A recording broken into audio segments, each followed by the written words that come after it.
मैं इस सदन को याद दिलाना चाहता हूं कि 1931 के जनगणना में दौरान जब देश ब्रिटिश शासन में था, तब जिन्हें हम आज गर्व से एसटी यानी आदिवासी कहते हैं, उन्हें अलग श्रेणी ट्राइबल के अंतर्गत गिना गया था। और ये श्रेणी हिंदू, मुस्लिम, ईसाई, सिख, जैन, बौद्ध, पारसी और यदुई जैसे प्रमुख धर्मों के साथ बराबरी से सूचीबद्ध थी। उस जनगणना में 82,50,000 से ज़्यादा आदिवासियों को अलग दर्जा दिया गया था और साथ ही ये भी कहा गया था कि आदिवासियों की विशिष्ट सामाजिक, सांस्कृतिक, आध्यात्मिक पहचान किसी अन्य संगठित धर्म के साथ समाहित नहीं होती है।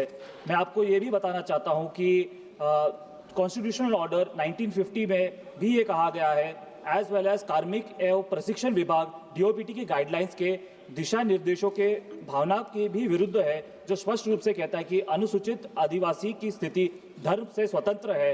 मैं आपको याद दिलाना चाहता हूं कि in the 2011 Ram Ratan case, the supreme court noted that the scheduled tribe in Madhya Pradesh like the Gonds have distinct customary and religious practices.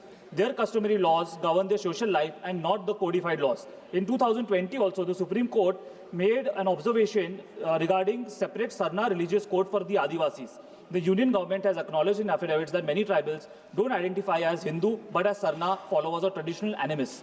In 2021, the Orissa High Court also confirmed and requested the government to adopt a separate Sarna religion for the census and tribal faith. मैं सरकार से ये मांग रखना चाहता हूँ कि census हो या फिर सरकारी मैं ये मांग करता हूँ कि ट्राइबल या आदिवासी को जनगणना प्रपत्रों और सभी सरकारी अभिलेखों में एक वैध और अलग धार्मिक श्रेणी के रूप में मान्यता दी जाए, ताकि हमारे आदिवासी भाई बहनों की पहचान कभी भी कमज़ोर तरीके से प्रस्तुत ना की जाए।